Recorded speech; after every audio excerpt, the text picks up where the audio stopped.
आदत है।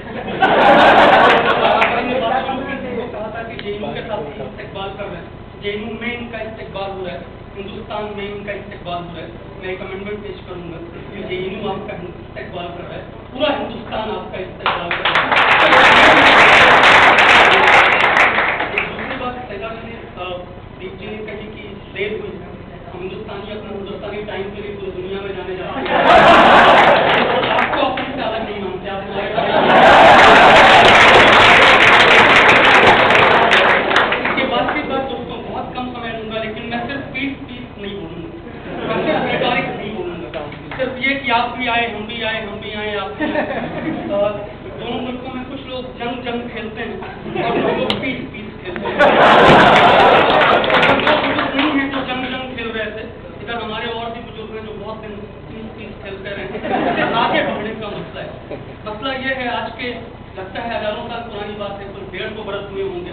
मीर ने एक सवाल पूछा था कि दिल से उठता है कि जान से उठता है, ये धुआं सा कहाँ से उठता है।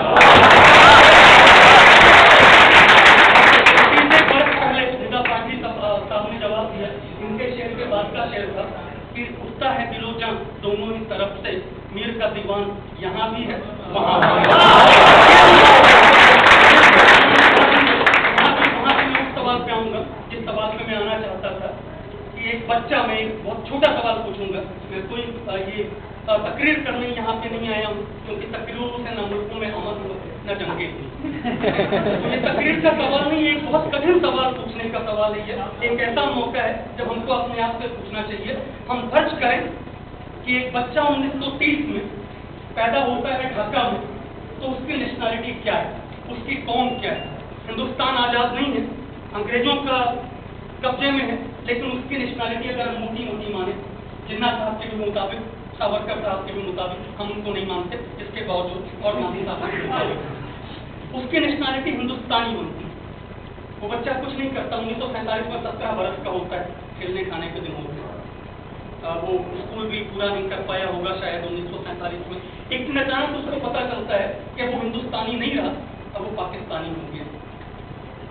उसके और बरस बाद वो बच्चा थोड़ा और बड़ा होता है, डिग्री पूरी करता है, बैंक में क्लर्क हो जाता है। उसको ना बंगाल मुक्ति वाहिनी से मतलब, ना उसको पाकिस्तानी फौज से मतलब। वो अपने बीवी बच्चे पाल रहा है, अपने घर पे रह रहा है, बहुत मुश्किल से जिंदगी की जद्दोजहद में 2 वक्त की रोटी जुगाड़ रहा है, वो कैसे कैसे जी रहा है। और एक दिन एक और जंग होती है और उसको पता चलता है कि वो बांग्लादेशी है। जो नेशन का सवाल, जो नेशन का नोशन, जो कौम का मामला है, ये इतना सीधा सा मामला है। ये कोई सैक्रेड चीज नहीं, ये कोई ऐसी चीज नहीं जो हमने पैदा की। वैसे तो मैं खुदा को और भगवान दोनों को नहीं मानता, लेकिन अगर वो है भी तो ये उनकी भी बनाई हुई चीज नहीं। ये बॉर्डर्स जो है जिस तरह से ये अचानक एक दिन हम बनाते हैं, इसलिए हमारी पीढ़ी अपनी आंखों में वो सपना लेना होगा, थोड़ा मुश्किल है। जर्मनी की पॉपुलेशन जरा कम है और बर्लिन की दीवार जरा बड़ी थी। वाघा का जो बॉर्डर है वो जरा छोटा है और हमारे दोनों मुल्कों की आबादी वो जरा ज्यादा है। हम सब मिलकर तोड़ने जाएंगे, भत्तर मचने का अंदेशा है। ये सपना होना चाहिए कि हम आज के 50 बरस 40 साल अगर रहेंगे, 40 रहेंगे तो मैं 45 रहूँगा।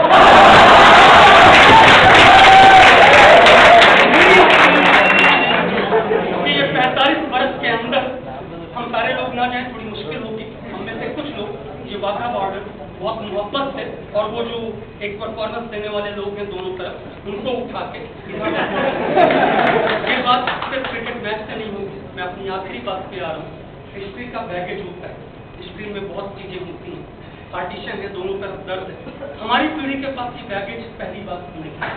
लेकिन एक दूसरी बात कि हमारी पीढ़ी के पास ये बैगेज नहीं होने के साथ एक दूसरी बात कि क्लाइमेट चेंज के सवाल पे बहुत सारे ऐसे सवाल हैं जहाँ पे हिंदुस्तान और पाकिस्तान में जंग का मसला नहीं होता, हम दोनों के खिलाफ अमेरिका खड़ा है, हम दोनों के खिलाफ ये जो डेवलप्ड ब्लॉक है वो खड़ी, इकोलॉजी का जो सवाल है, डेवलपमेंट का जो सवाल है, तीसरी दुनिया जिसको हम बोलते हैं, उसके साथ हो रहे अन्याय का जो सवाल है यूनाइटेड नेशंस के अंदर से लेकर के हर जगह।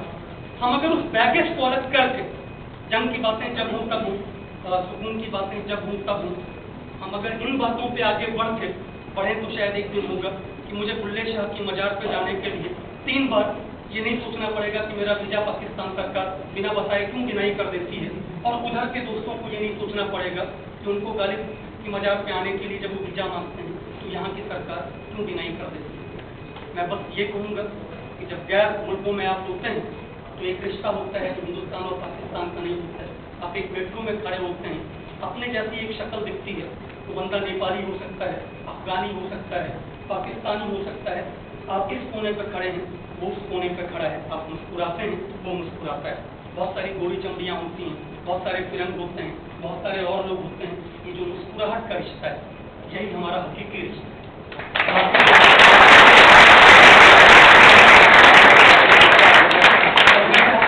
मुस्कुराहट का रिश्ता बना रहे, ये अमन का रिश्ता बना रहे, एक दूसरे के यहाँ आना जाना हो, और सिर्फ वीजा की जरूरत नहीं खत्म हो, ये बात का बॉर्डर भी खत्म हो।